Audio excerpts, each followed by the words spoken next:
Securities offered through Kestra Investment Services, LLC, Kestra IS, member FINRA SIPC. Investment advisory services offered through Kestra Advisory Services, LLC, Kestra AS, an affiliate of Kestra IS. Capital Advisory Group, Inc. is not affiliated with Kestra IS or Kestra AS. Neither Kestra IS nor Kestra AS provide legal or tax advice and are not certified public accounting firms. You work hard for your money. For the next hour, you're going to learn how to keep what's yours. Capital Advisory Group presents Keep What's Yours. Here is Josh Gilbert and Jeff Zufall. Hello and welcome to Keep What's Yours with Jeff Zufall. I'm Josh Gilbert, sitting here with Jeff Zufall, Senior Tax Strategist and Wealth Advisor with Capital Advisory Group. Hello, Jeff. Hi, happy Saturday. Great Saturday, and as always, Saturday afternoons, we're talking taxes. Yes. Exactly. Fun. You know, I imagine people are at home sitting outside on their lawn chairs next to the pool, the lemonade. Yes. They're in the raft. The lemonade's floating by on a raft, and they've got the volume cranked listening to tax talk. That's right. On a Saturday afternoon. But as we always say, Jeff, do you pay taxes? Yes. Do I pay taxes? Yes. Does everyone listening pay taxes? 99.9% do. Unless GE's listening. Yes, then they're don't. okay. They can change the channel. Yes. But if you pay taxes, you're going to want to listen to what we have to say this week and every week, because there is a book out there called Keep What's Yours that Jeff wrote. There is a show that you're listening to right now called Keep What's Yours. These are the ways that people, individual people, you, me, small businesses, that's what Jeff specializes in, small businesses, can keep more of our taxes in our wallets, in our bank accounts. Rather than going out to the IRS, okay? So there are things out there. I always mention this every show. We have a son who is in school right now, and we're socking money away straight from our paychecks into a flex spending account and turning around and paying school with that. Yes. Well, that whole flex spending account has been shielded from taxation. Yes. And as long as we spend it on school, which is what it was intended for, the government says, fine, you can keep 24% of your money up to a certain amount, and we'll kick in for schooling. Yeah. And there are other things, like if you have medical bills that Same thing. Yeah. HSAs work the same way, pre-tax dollars. Health savings accounts. Yes. Work the same way. If you know that you've got medical expenses every year, save some of your money into a health savings account. It's take a pre-tax tax deduction on the front side. The money grows tax deferred if you invest it, and when you take it out, as long as it's used for medical expenses or pharmaceutical, you pay no tax on it. You're good. Yeah. So there are ways to get around the IRS in certain situations, and they're all perfectly legal. Yes. These things were written into the tax code. Written in the tax code. So while they gave GE a really nice, beneficial tax loophole to jump. Totally different stratosphere of tax. Right. GE's flying those jet engines right through that giant loophole for them. That's right. They've also made little tiny things, and I'm not going to even call them loopholes because they're on the books. These are strictly for us to take advantage of. If you know about them, you take advantage of it. And that's the whole thing. People just don't know. Exactly. They don't know that these things What exist. applies to them, what does not apply to them. Do you remember when you were in high school? Yes. Did they have a tax Never. class? The only thing we did was, I remember one time they taught us how to write a check. Yeah. And that was it. And I was like, well, I'm never going to do that. Great. I did for the last 30 years. I wrote checks for about 20 years, and then everyone stopped. Yeah, and it's all internet based. Yeah, and you go, "Ooh, I wrote a check. That was a month ago." I Venmo now. Yes, so that the only class that they taught about personal finance for us is now obsolete. Completely obsolete. They never once, and again, nothing against the educational system, but they never once got into personal finance. No, and I have heard. Hey, here's a tax return. This is what you have to do. And here's basic financial planning.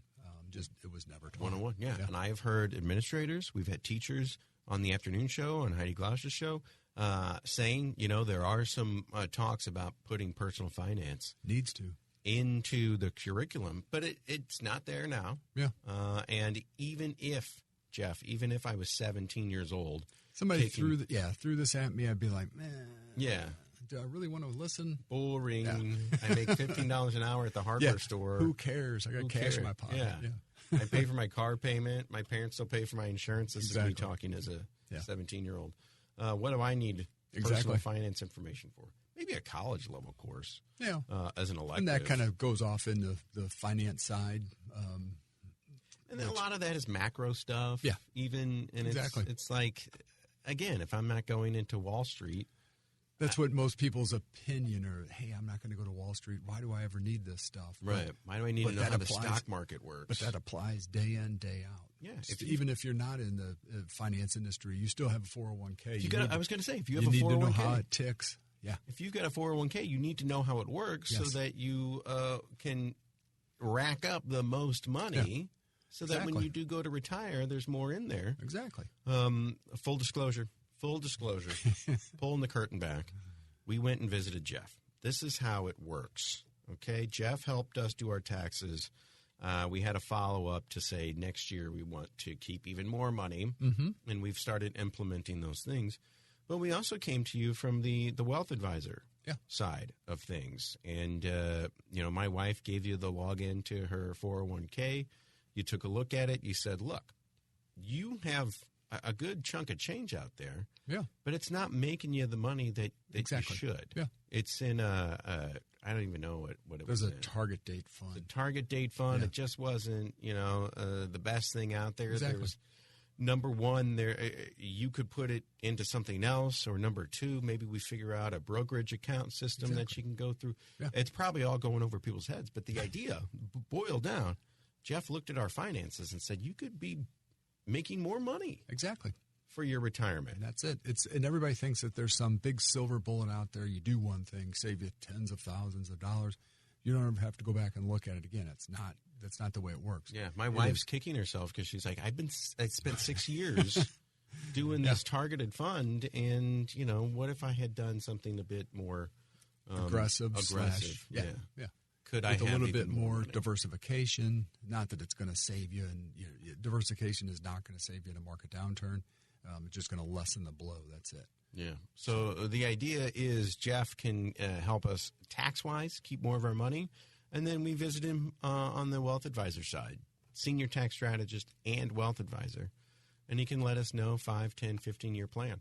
And you say there's no magic bullet. Maybe you set us up with something, and then 6 months, a year later, when we come and visit you again, you say, you know what? Here's another option. Add this. Exactly. Yeah. And add this or subtract that or things have changed or things haven't changed. More kids. Right. So not yet.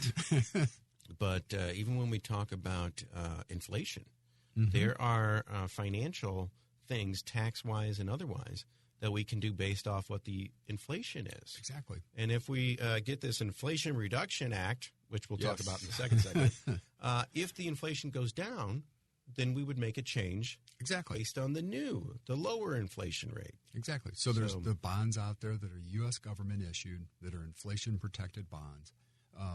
Latest number, I think, is 9.62 is its annual rate of return. $10,000 minimums.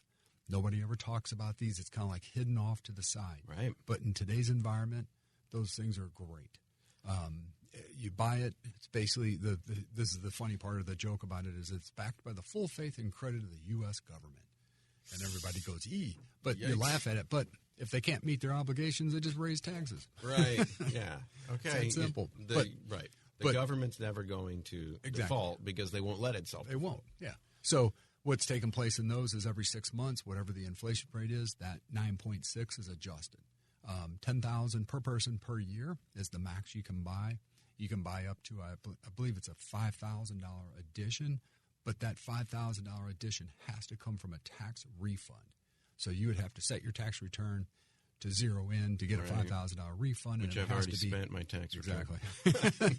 It has to be applied to. So I could do it next year maybe. Yeah. Exactly. But the idea is these I-bonds, you have to buy them from the government. Directly from the U.S. Treasury. Why hasn't my financial guy told me about this? Well, because you guys don't make nobody's making money off of it. Yeah, exactly. You got to buy it straight from the government. It's outside. Yeah. I mean, and if you only have $10,000 to invest, sure. Might be a safe, if you want to call it safe place to go. It's not market-based. It's literally going to pull 9.6. And if inflation ticks up over the next year or so, it could go even higher. And that's the unknown out there, as we said. So I got a text thread with some buddies, and we always talk about real estate and which credit card has the best cash back. And you smoked them with this one, huh? Yeah, and I threw out I-bonds and, crickets. Yeah. Okay, crickets. I kid you not, Jeff, 2 weeks later, another guy on the thread throws a, hey, has anyone seen I-bonds? I go, what are we doing here? I've been shouting these from the rafters. And nobody listened. Somebody came up to me at a party. Hey, did you hear about these I-bonds? I'm like, yes, I told you about them. Exactly. People, it goes over people's heads until they find it on their own. And you stumble into it and you go, oh, whoa, wait a minute. Right. But so find out about it here. That would be your bond alternative, because if you buy a traditional bond, a single holding, most people will buy bond mutual funds. And if you do that, every time that the Federal Reserve raises interest rates, that bond will decrease in price. So it works inverse, which means every time the yield goes up, so you go, oh, I got an extra half a point that's a yield, but your price per bond drops by maybe a full percentage point. And you go, oh, I just lost money on paper. So the concept is maybe these I-bonds are that alternative to that bond. Right. So it's an idea, and if you want to talk to Jeff about it more, you can always call him 636-394-5524. He cannot give this to you. This is an agreement you make with the federal government. Show you where to go, basically, to set it up. But a 10 grand cap on the I-bond, and if you got any money left over, that's when you talk to Jeff about, well, what should I do with the rest of this stuff? Exactly. So he can help you with your taxes. He can help you as far as investing goes for your future. But I want to talk about recessions. It's in the news every day. So technically we're in a recession. And the definition of a recession is what? Is two consecutive quarters of negative gross domestic product, basically the output of the United States. So we are negative 1.6 first quarter 22, and we were negative 0.09. So barely. So skid right by. But barely. Still, the dictionary definition. It says we are in a recession. But the funny part is yesterday, which would be Friday, the jobs report came out. We added 528,000 jobs to the roster. So you go, how in the world can we be in a recession, but yet we're adding jobs at a good clip? So the hallmarks of a traditional recession are job losses. Typically, it's 2 consecutive quarters, negative GDP. Mm-hmm. You have corporate earnings that start to decline, and then the spin-off of that is you have unemployment start to skyrocket. So we're at basically 3.4, 3.5, I think is the number. And that's the lowest it's been since World War II, which is kind of crazy. But so that's kind of that setup to say, is a recession coming? And honestly, everything that I watch media-wise, it's almost like we're trying to talk ourselves into a recession. It almost seems that way. Now, the economists are saying a true recession, when this all kind of, blows up, could be mid-2023, early 24 at best. So this time next year, it could start to fall apart. Maybe we'll see some job losses and everything. Yes. So we've seen job losses, but it's from real estate sector. Some, like J.P. Morgan, just laid off 1,000 mortgage brokers, but that's because interest rates have spiked. A lot of people have backed off from doing mortgage applications. I was going to buy a house because money was cheap. 3.5, yeah. And now it's upwards of 5. No, I'll stay where I'm at. I'm fine. I won't do it. Yeah, exactly. And they stay right where you're at. So they've seen the mortgage applications decline. They're not going to hesitate. They're going to lay off a block up. My mortgage lady just put a in-ground pool in her backyard. Exactly. There was high cotton for a couple of years there. Yes. But they might want to kind of reassess how much money's going out. Exactly. So they might not have as much business if people aren't moving. Because people won't move. So they won't refi. The other thing that's funny is typically in a recession you will see what's basically, they look at it as hourly wage. The hourly wage earning, they say, has increased by 5.2%.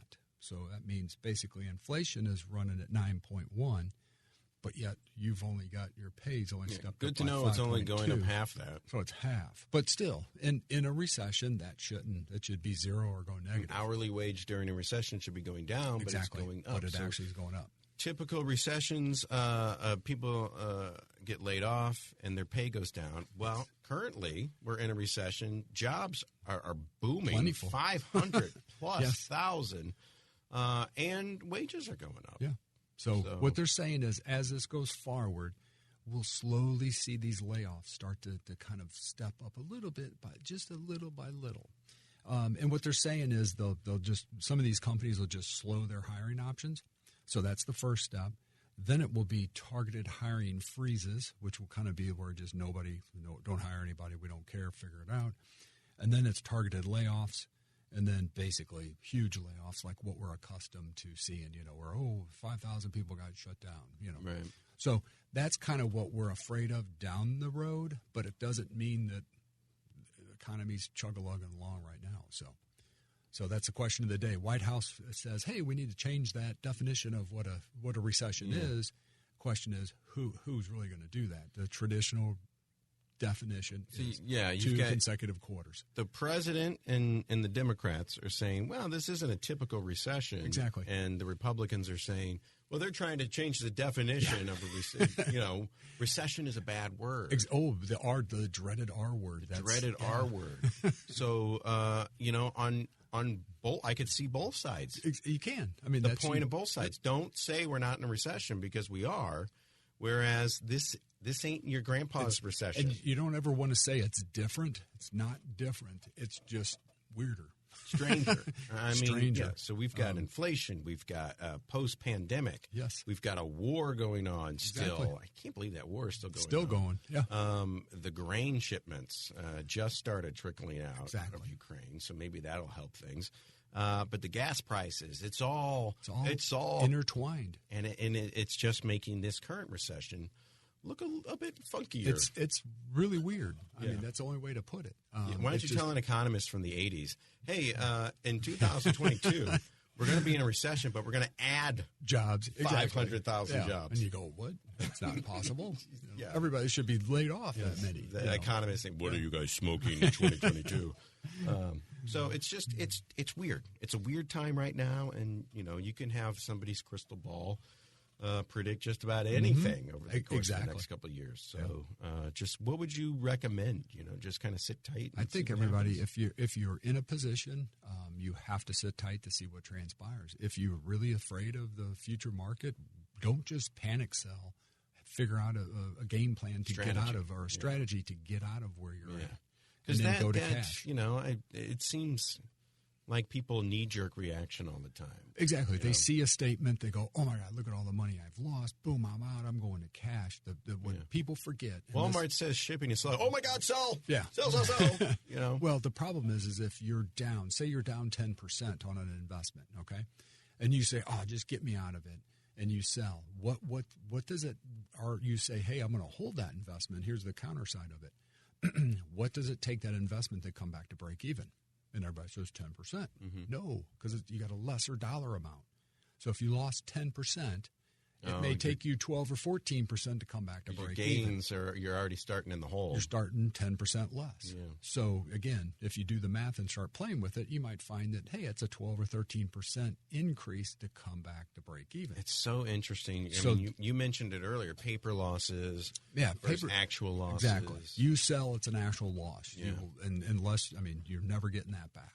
So that is what you've got to think through before you sell. But again, in current environment, the weirdness, if you have a 5-year outlook or a 10-year outlook on the market, don't even worry about it. Yeah. It's on sale. Put more money in it. But if you're going to retire in the next year, 2 years, I'd seriously sit with somebody and figure out a strategy on, hey, this is what I'm going to do. I am 40 years old. By the time we so talk much time. next week, I will be 41. That's right. Ooh, baby. Yeah. Over the edge. It's all downhill. You've seen my tax returns. You've seen my bank statements. You've seen my checking account. You've seen my paycheck stubs. Yes. Jeff is predicting me working another 30 years, which is fine. That's right. So I meet with you every 6 months. We go over what I'm doing. We make adjustments. But you're telling me day to day, just don't even look at it. because I got another 30 years Exactly. before I'm even going to cash it out. Not that you want to throw your statements in a drawer and never look at them. You want to glance at them. Just make sure that it's your account, your name. You don't see any weird withdrawals going on, more from a security standpoint. Other than that, don't get mentally, emotionally involved in, oh, my God, look at how the money I lost. Unless you're going to retire in 2 years. 5 years out, 2 years out, 1 year Exactly. out. This is when you really need yes. to say, well, where did I come from 30 years ago to now? Where am I at? And that's what a lot of people don't look at. We show, a lot of people, anybody listening, they'll laugh. Every time that I lay something down, I go, green is good, red is bad. And you'll see somebody that's been in the market for 10 years or more, maybe half their portfolio is down, the other half is still green. And it's in huge numbers. S&P 500, if you've been in it for 10 years or 15 years, you're still up. Now, granted, you've lost money from its highs, but you're not in losses. Right. So, again, that's why I say time in the market. It's not timing the market, it's time in the market. Yep. Is it. So, but again, if you're in that small window where you're jumping ship in a couple of years, be very worried. 30 years from now, when I go to retire, the Dow might be at 60. Exactly. Who knows? Exactly. I mean, there was what was his name? Harry Dent was a gentleman who predicted years ago. He predicted the Dow. I think it was Dow 30,000, and everybody thought he was nuts. That was when the Dow barely was above 10,000. And guess what? It's at 32 and some change. The future is now. What an idiot. He was below. He was right on. He was below the target. It's actually 32. Exactly. But, it went from, when Obama left, what was it, 11, 12? Yeah. And that was just, just took 6 off and years ran. ago. Yeah. So you never know what's going to happen. Time in market. So don't panic. It's time in the market. Anything. Yeah. And do not knee-jerk react and just sell and run away. That's one of the big mistakes that you will make. Think it through. Right. Do the math on it. Math always wins. We are in a recession, but is a weird It's recession. a weird one. They just added 500,000 jobs. That's a weird recession. So hopefully we'll be the second shortest recession on books.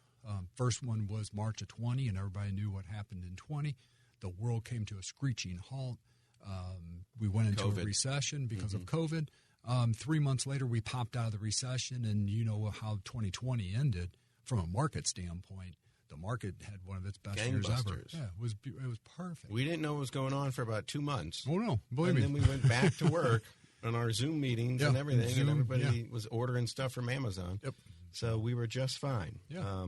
So when we look at our current position, if you are getting cold feet because of the dreaded R word, recession, give Jeff a call. Yeah. 636-394-5524. Yeah. And at the end of the day, it's your money. You have to sleep at night, and that's what we're trying to help you with. Mm-hmm. So, whether it's talking you off the ledge or pushing you over. At least we're coming at it from an educated standpoint, and you're getting some good advice from Jeff. Keep what's yours, senior tax strategist and wealth advisor at Capital Advisory Group. If you are retiring soon, and you're seeing a market outlook that you just don't know, well, let's take a look at what you got. Mm-hmm. What have you amassed over the past 30 years? Exactly. And, what maybe should come out, or what should go over here, what should go over there. And again, the way to look at that is everybody just looks at their portfolio as one chunk of money, but you have multiple accounts. And the question is what is the purpose of that money? Mm-hmm. What's the purpose of that account? What's it supposed to do for you? And each one should have its own answer, honestly. Yeah.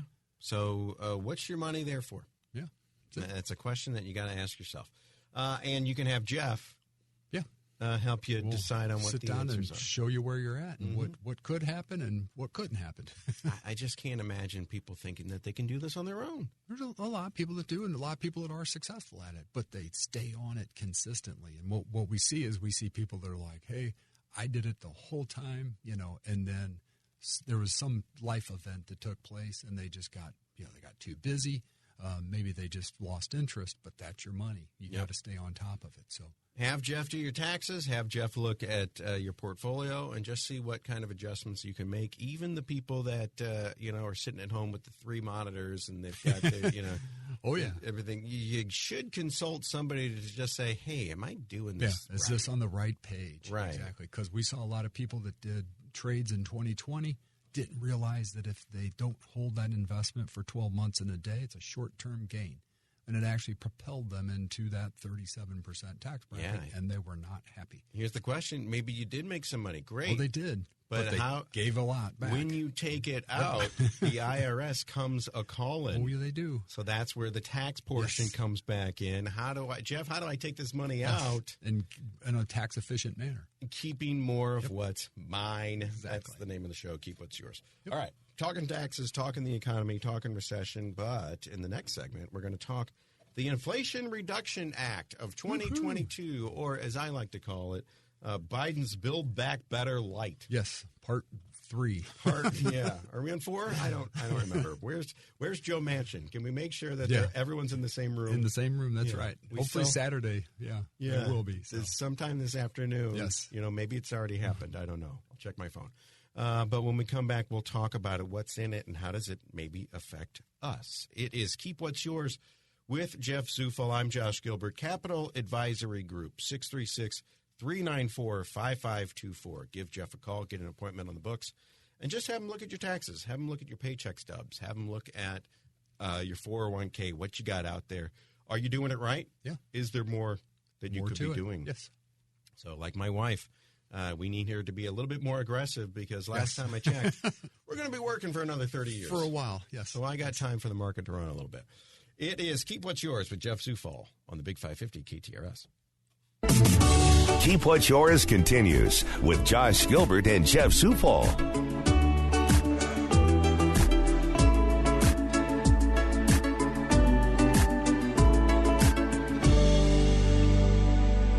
Back on the Big 550 KTRS, it is Keep What's Yours with Jeff Zufall. I'm Josh Gilbert. Capital Advisory Group. Jeff is the senior tax strategist and wealth advisor over there. Capital Advisory Group. 636-394-5524. If you want Jeff to take a look at your financial situation, if you want Jeff to take a look at your taxes, if you want Jeff to take a look and say, where can we keep some more of your money coming from your paycheck, going directly into a health savings account, a flex spending account, money that you're going to spend anyway, might as well spend it with tax-free money. Tax efficiently. Here's exactly what happened to me last year. We started the flex spending account. We socked away $5,000 for our son's school. Okay? We used it to pay for school. You'd have to pay it anyway. So we used it to pay for school. We're at a 24% tax bracket. Yes. So $1,200. That's 24% of $5,000 is $1,200, right? Yes. My math guy over here. Yes. $1,200 is what we kept in your pocket. In our pocket. Otherwise, it was going off to the federal government as far as income taxes off our paychecks. Exactly. You'd never see it ever again. And I used it in an account that I was going to have to spend anyway. Yeah. This is money I was going to have to spend anyway. If you got medical bills and you know you're going to have to spend them, save 24% in taxes. So the only way to do that, you could try to figure it out with your HR company. You have to go to your HR, find HR out department. What's out there, what options you have. Or you can call Jeff and say, that Jeff, give me the Josh special. Yes, exactly. There you go. We'll call it that. I hope you get a phone call this week that asks for the Josh special. I'll be like, huh? Yeah. Who is this? Inflation Reduction Act of 2022. For about a year now, we have been talking. President Biden has been trying to get something called Build Back Better passed. And it has gone nowhere. Nowhere. Joe Manchin has stood in the way. Yes. Kristen Sinema hasn't said anything. She is mum. I mean, mum's the word. She didn't have to say anything. If Joe Manchin, the Senate is 50-50 split. Mm-hmm. Joe Manchin said not going to happen, so it doesn't matter what anybody else says. Exactly. It wasn't going to happen. He finally signed on to a smaller, slimmed-down version. A very, very adjusted variation of it. Of Build Back Better. They're calling it the Inflation Reduction Act of 2022. Everyone cheered and said, finally, they're going to pass something. And then the brakes slammed on and said, well, wait. Yeah. What does Kristen Sinema say? Yeah. And she ran to an elevator and said, I'm not saying a word, literally. Jumped on the elevator, and the doors closed, and that was it. I think she jumped on a plane and flew back to Arizona. Well, that too. But she has finally come out of the woodwork and said, if we make these adjustments, I'll sign off on it. And depending on what time it is right now in Washington, they're an hour ahead of us. Could not be done. We may or may not have been signed. Yes. It may go all weekend. Yeah, is what they're saying. So I don't care as long as they're they have to work on our behalf. They get to go on a 3 or 4 week vacation. Oh yeah, all expenses paid, free flights, the whole shooting match. So yeah, so they're going on vacation, so they might as well pass something before they leave town. What is in the Inflation Reduction Act?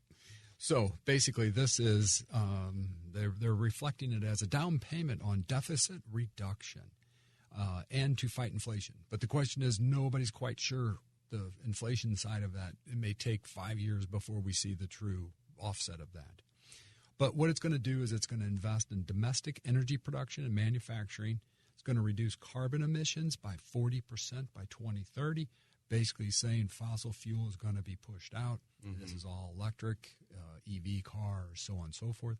So there's phases to it that we won't really explain just yet, but electric vehicles is going to come back. That was part of the original Build Back Better. We've been talking about this for a while. For a long time. I was shopping for a car. Should I buy electric? Should I get a $7,500 tax credit? So it was $7,500 tax credit. That's still in the plans. Depending upon what vehicle, you got to make sure that it's on an approved list in a sense. They can't sell more than 250,000 vehicles a year, otherwise they get kicked off the list. But this is something that's like, solar panels for your house. I think the credits are going to come back. Insulation for your house, you'll get credits for that coming back. All that stuff was pretty much phased out in the last couple of years. And then again, Medicare is apparently going to get to go negotiate for prescription prices. Oh, that was a big one. Yeah, the drug huge. Prices. So the other thing they're throwing in there is they're actually saying that it's originally they were saying a minimum corporate tax. So you got to set the stage on this. If you are Walmart, GE, any of the Fortune 100 companies, you don't pay tax. Never have paid tax. You've got whole floors of lawyers working on your behalf, hacking away, figuring out how to make sure don't pay tax. And if the loophole doesn't exist, they go and lobby. They go your lobby favorite and they Christian create cinema. So what they were originally saying was it was supposed to be a 15% minimum corporate tax. But the offset is if you're a business owner, and I agree with kind of what they were saying, they've dropped it to 1% now. It's a 1% minimum tax. But what they're saying is that's not fair because there's stuff out there that's in the tax law. If you're a business owner, you use it for your advantage, which is basically accelerated depreciation. So if I buy a building, typically I've got to depreciate that over 40 years. Mm-hmm. I can compress that into 2 or 3 or 4 years max and take a write-off. Now, I got a tax issue once I get past the 4 or 5 years. But what they're saying is that's not fair because I still have a 1% minimum tax. So that's a whole thing to be debated. Prescription drug pricing reform. This is the one that nobody's paying attention to. IRS tax enforcement with an asterisk next to it. Well, we've talked in the past that the idea is that they want to give a bunch of money to the IRS to update their computers, to hire more people, to be able to have someone answer the phone when you call them. Yeah, but this is not. This is enforcement. And enforcement is a part of it, too, because they're going to go out and hunt down all the tax dodges and tax cheats. Yes. And theoretically, if they spend, 80 billion. 80 billion. Or $8 billion a year.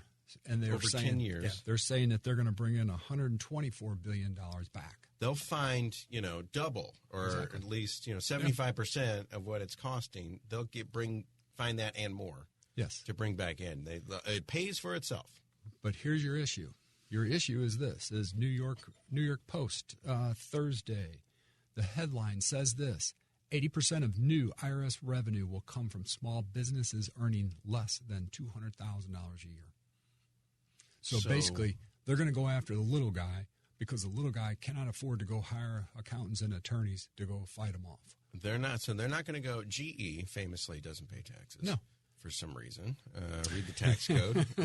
I guess it's in there somewhere. They have a very good lobbyist. Right. They're not going after GE to pay taxes. Yes. They're going after the little guy. the small business owner that makes less than $200,000 a year because they know that they won't have enough money to hire a lawyer to fight it. Yeah, and they'll just pay it or negotiate some settlement, if you want to call it that. Well, that's somewhat deflating. Very. So what they're actually saying is that somewhere, between 78 and 90% of this estimated $200 billion that they're going to, get are businesses making less than $200,000 annually. And what they're saying is it's between 4 and 9% is coming from businesses north of $500,000 a year. So at the end of the day, the bulk of this money, 80% of that's coming from nickel and diming the little guy. So, let me ask you this: you specialize in small business taxes. Yes. You got a small business here in town. You need somebody to check out your books, make sure where you're bleeding money, make sure. If you're making a lot of money over here, how can we even adjust it to make it to grow even further? You specialize in small business. Are you seeing that small businesses are getting away with, not yet. With not? No, from getting away with stuff. No. So are these people that they're going after? Are they not paying their taxes? So there's two variations to look at. There's underreporting of your income, which basically means you make stuff go away. You don't report anything. Mm-hmm. And then the average person is not trying to cheat the IRS because they know on the flip side, what if the IRS ever comes knocking? Mm-hmm. You've got to be able to substantiate deductions that you're taking. You can't just randomly make up deductions and toss them on a return. So that's exactly what's taken place, though, is if they come along and you're a small business owner and they say, hey, here's this deduction you took, prove it. It's not quite an audit, even though another report that came out is saying that the IRS field audits are going to return, which basically coincides with this bill and the IRS being funded. But nowhere in there does it say we're going to take a balance of this money. We're going to actually go hire people to answer a phone, process paper, et cetera, et cetera. It's enforcement. But they're not saying, good law-abiding citizen, small business owner, we're going to come and mafia-style squeeze you. If you're paying. From what I read in here, it doesn't matter. Okay. It just says basically they're going after the smaller guys that make less than $200,000 that are small business owners. Okay. So there's a lot of people out there that say, hey, I have a business, and that's what we help consult people with, which is, are you really a subcontractor? Should you be an employee? Yeah. Are you classified the right way? Exactly. Are your employees classified the right way? For the best tax benefits for you, but also to keep the IRS off your back. Exactly. So that's kind of what they're going to... How many times does somebody come to you and say, hey, Jeff, can you classify me as blah, blah, blah? And you say, well, that would be illegal. Exactly. It's illegal and we can't do it. And here's why. And I'm not going to lose my license because to save you $50.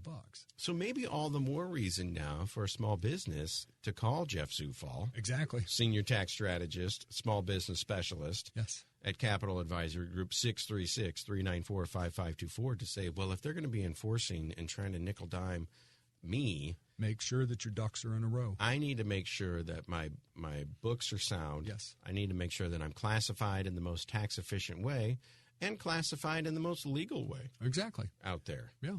I mean, there's people that are operating today, as sole proprietors that make $500,000 a year. They shouldn't be a sole proprietor. They should probably more than likely be an S corp. Because there's some tax savings there. Nobody's ever explained that to them. Nobody's walked them through the process. And if the guys in the gray suits with the sunglasses comes a knocking on my flower shop, I can say, here are my books. I'm good to go. I'm good to go. Get out of my face. Sort of like that. But I would. Thank you, sir. Yes, Can thank you, sir. Another? Would you like a cup of coffee? Take some flowers home to your wife. So that's in there. That's a little deflating. But at the end of the day, if you've got a Jeff Zufall on your side doing your books for you, making sure that you're profitable, making sure that you're classified in the right way, you got nothing to worry about. Yeah. And the other thing that's in there is basically an extension of the Affordable Care Act. So ACA, which is Affordable Care. Obamacare. It's Obamacare. Right. What it is if, depending upon your income threshold, the U.S. Treasury will give you a credit for health care. So they will, in some cases, pay your premiums for you. but you can't make over a certain threshold, otherwise they ask for it back. And it's usually not a pretty sight when they do that. But there was talks of decreasing that I say the threshold from income. They've actually increased it a tiny bit, and it gets extended for 2 more years. So some camps will be like, yay, that's great. Some camps are like, oh, that's not fair.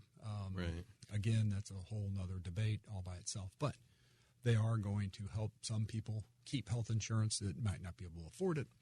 So I come to you, and we haven't had a discussion about health insurance, Jeff. But I come to you, with my wife and my son and everything. This is us. This is our situation.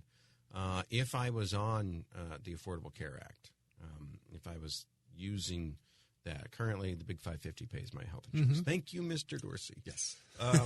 But can you help us navigate that? I mean, obviously it's not your specialty. Yeah, within a degree. Right. You've got to go on the website. The whole crux of the ACA, the Affordable Care Act, was there's a tax. Well, it's not really. They had that for a couple of years where they would tax you. You would get taxed or penalized if you did not have it. Right. So the concept was everybody should have health insurance. Great concept. It's just how you're going to pay for it. And it turns out the federal government flips the bill. But a lot of people cheated. In the first, say, 4 or 5 years of it, they didn't have a mechanism to get that money back. They just didn't have a mechanism. Now what they've done is kicked in the fact that if you get a refund, I'll back up for a second. If you said, hey, I'm only going to make $25,000 this year, but yet you made $60,000, you owe all the premiums that they gave you a credit for. That was a good year. Oh, yeah. Yeah, you got a good year. But you have a $7,000 tax bill because they want those premiums back. Right. So, but if your income's 25, you said 25, they pay 80% of your premiums, everything's fine. Right. I want to get to something that I never paid attention to until we started doing this show. I didn't know the difference between income tax versus capital gains. Yes. Versus whatever. Now that I know, I am seeing in the Inflation Reduction Act, one of the things that Kristen Sinema came back with, is it Kirsten? I think it's Kirsten. Kirsten Sinema? Yeah. From Senator from Mrs. Sinema. From Mrs. Sinema, Senator from Arizona. One of the things she came back with is something about carried interest. Yes. And explain this in the most dumbed-down terms. Simplest terms. Carried interest is if you run a hedge fund or you have a partnership, basically what takes place is your income tax as an individual on that side, you get to classify it as a capital gain. So to back up for a minute, a hedge fund typically might have a $5 million minimum. So you as an investor, Josh, shows up to the hedge fund, says, Mr. Hedge Fund, I'd like to invest in your fund. They say, great, write me a check for $5 million. You write them a check for $5 million. They're typically going to charge you 2% for that $5 million on an annual basis, and typically they get 20% of whatever profit they create. So you go, that's great, but as long as you make money, you're okay. Well, the trick is carried interest basically is a way they get to classify the income that they make. It becomes capital gains. So they're way over. Believe me, you run a hedge fund, you watch Wall Street Journal, these guys are selling their Malibu house for $55 million. The hedge fund guys are buying football teams. Exactly. But the way that they take their income, it's capital gain. So capital gain is either a 15 or 20% tax, maximum of 20%. And even me as a person, my income tax rate, I already told everybody, is 24%.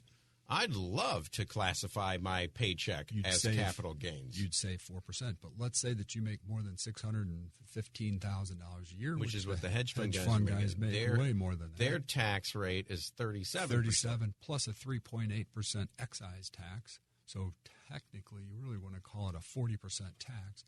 They're paying 20.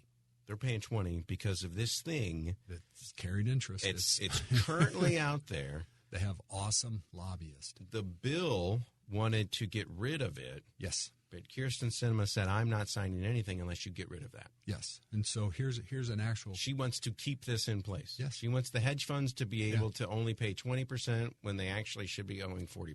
Exactly. So because it's income to them. Yeah. It's income. But they can count it as capital gains. It's capital gains. So here's the quote.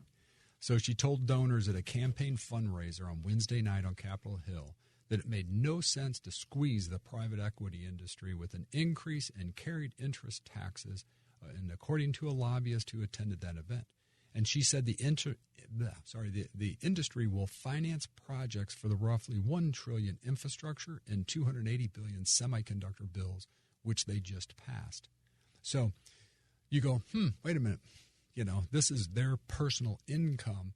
It's not what they're going to invest in. Right. Yes. This is their paycheck. So it's this isn't their their operating expenses. Yeah. And the funny part is nobody realizes this, but the first debate, and again, so 3 administrations have tried to squash this bill, and nobody's been successful. It does seem like the richest of the rich, the hedge fund guys, have been getting a huge gift. Huge gift. Huge gift. So 2 terms of Obama, so that's 8 years. Trump administration, that's another 4 years. And we'll give Biden, what, year and a half? Yeah. Year and 3/4. They all wanted to get rid of it. They all wanted to get rid of Democrats it. Democrats and Republicans. Yeah. So that's what, 14 and a half years, we'll call it, that nobody could get rid of it. And it's been discussed. The first debate between Trump and Hillary, 5 seconds in, the first topic was getting rid of carried interest. But if anybody paid attention, nobody in America, 99.9% of the people that listened to that had not a clue in the world what they were talking about, other than the cat fight that started behind that. They probably started talking about carried interest, and then it went to the wayside. Because we all remember what those debates were like. Exactly. But they both wanted to get rid of it, but they never really got around to it because they went off on a tangent. Yeah. And then, insulting each other. Exactly. But this is something that, you and me, we're looking at and saying, why are we giving... I got to pay ordinary income. I have to pay income tax. Exactly. And only in a certain classification do I get to pay capital gains. But the bulk of my income is ordinary income. That's what I'm trying to offset on an annual basis. So she's giving a huge gift to her donors. Huge gift. People who already have enough money that they don't have to worry about anything. Yeah. And they're just getting, Yeah. So more kickbacks. Yeah, and Manchin actually was pushing to make sure that it got taken care of, but apparently they need her vote. She said without taking that out of the bill, so it's out of the bill now. But that's carried interest. So anybody curious what carried interest was? About less than 0.5% of the world would ever even stumble onto that. If everybody wanted to get rid of it, why can't they just create the Carried Interest Reduction Act? Because the lobbyist group, because the hedge fund managers have the capital to go give their lobbyist tons of money. Do you want to get reelected? Yeah, you want to get reelected? Here's some money. Here's some cash. Make sure it stays in there. Otherwise, we won't give you any more money. It's really, we know that this happens. We know it happens, but it's really sad when you actually see it in your face on the front page. Yes. Yeah. Gosh. Yeah. Well, So it's a 20% tax versus 37%, which is a top tax rate we have set, 37.6 to be exact, plus a 3.8% excise tax on any income over, I say capital gains income or passive income over. So as I read my watch now, it might be official. Who knows? We'll get our Washington insider over here to see if everyone showed up to actually sign this thing. But it carries a lot of tax implications. Tons and tons. So here's where the rich get richer, literally, because they took this out of the bill. But yet in this bill is now enforcement for tax enforcement, and then they're going to go after a little guy to capture those dollars that they need. And here's the headline that pertains to you, boots on the ground, driving around your car today, listening in your poolside, because I love the visual. People enjoying their Saturday afternoons listening to us. The rich get richer. The rich have tax code written specifically for them. That's this one. However, people like me and you and everyone else out there, there are things in the tax code for the little guy as well. There's a bunch of them. And unless you read the tax code, you'll never know what's there. And it's a very boring read, believe me. Right. That's why Jeff is here. 636-394-5524, Capital Advisory Group. We can complain all day about the rich people getting their tax loopholes, but at the end of the day, there's also stuff out there for us too. Yes. So let's take advantage of that. Of it. We can complain while taking advantage of what's out there for us, and we can at least sleep well at night saying, Yeah. I took advantage of $1,200. Yeah, exactly. What we could do. Yeah, still curse GE for not paying any taxes. Add about 10 zeros behind it. That's there. Right. That's their tax saving. I made $1,200. They made $12 billion. So one other thing that I want to mention before we leave here today, because we're running out of time, another crypto got hacked. $1 billion in losses. Yeah. So it's just crazy. So this is like the third one. So Solana basically got hacked this last week. They got 5.2 million. Basically were stolen, just right out of their wallets. Right. So what they're saying is, and then there was an additional 8 million that was taken from Elliptic that was taken 3 weeks ago. So basically what they're saying is it's basically, this is the quote, it appears to be due to a flaw in certain wallet software. That's their response. Yeah. So just again, imagine a bank came back and said there was a flaw. Appears to be a flaw. There was a flaw in your wallet. Yes. So basically this is what blew me away when I was reading this report, though. It's proving to be a very rich vein for hackers to get into these wallets, or even in the processing of moving money between wallets. And they're saying that more than $1 billion has already been stolen in 2022, which is stunning, because the question is, who is sitting in their basement who figured out how to steal $1 billion of crypto? It's mind-boggling. Yeah, if you got a kid living in your basement right now and they have a Lamborghini. Their Ferrari just showed up in the driveway. Be worried. You might want to call the IRS. Yes. Something fishy. Yeah. But again, so anybody that has it, most people are like, hey, I'm going to put money in it just because, I don't want to, the fear of missing out. Yeah, crypto is fun. This is weird and wild. Exactly. But pay attention to what you got and where it's at. And you can call Jeff and say, I was thinking about going into crypto, but is there something else out there that's more secure? Well, yeah, and that's what it's just as fun. Yeah, it's again, it's weird because I think people have caught on. They're now figuring out, hey, we can't beat it, so we're going to just hack it and steal it. Right. That's what they're doing. And speaking of hacking, the online portal for the child tax credits that we had talked about a couple of years ago, a year ago or so. That got hacked too. So apparently it did get hacked. So there's a report that came out from the Treasury Inspector General, which is the IRS's enforcement side, if you want to call it, for internal. What they're saying is when they rolled out this child tax credit online portal, so you go, why would you ever need to go there? A lot of people went there and they changed their bank account. They did an address change. Because they were paying us $300 a month. Exactly. Yeah. Or per more. child or more. Well, now it turns out that apparently there were fake websites that mirrored it to a T. It looked like the IRS's just like website. the IRS's sites. And they're saying, and this is the IRS reporting this, 1,300 taxpayers lost their identities because they went to the wrong website, or somehow there were holes in this website and it let data out.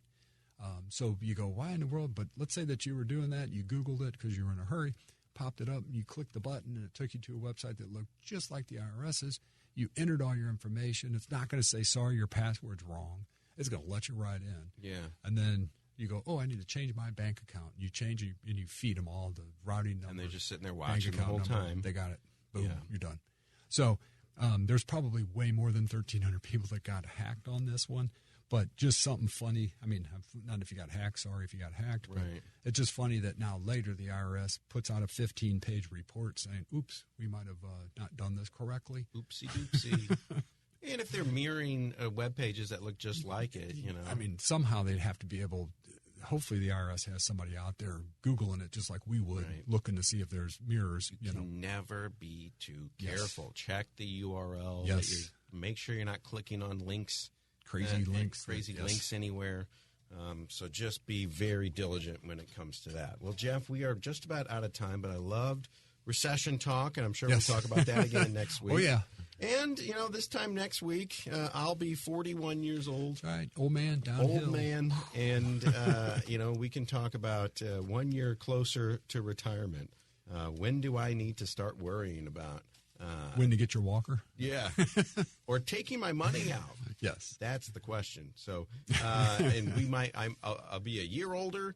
And we You're might wiser. have a year wiser, and we might have an actual agreement on Capitol Hill about Hopefully something. we do something. It'd be the first thing this summer. So. Yes, let's Congress do something. Something. Anything. Right or wrong, just do something. Just do something. It is Keep What's Yours with Jeff Zufall. 636-394-5524. Capital Advisory Group, Senior Tax Strategist and Wealth Advisor Jeff Zufall. Thank you so much. We'll see you next week. Thank you. See you next week. You've been listening to Keep What's Yours with Josh Gilbert and Jeff Zufall, Senior Tax Strategist and Wealth Manager at Capital Advisory Group. To learn more, call 636-394-5524 or visit capitaladvisorygrp.com.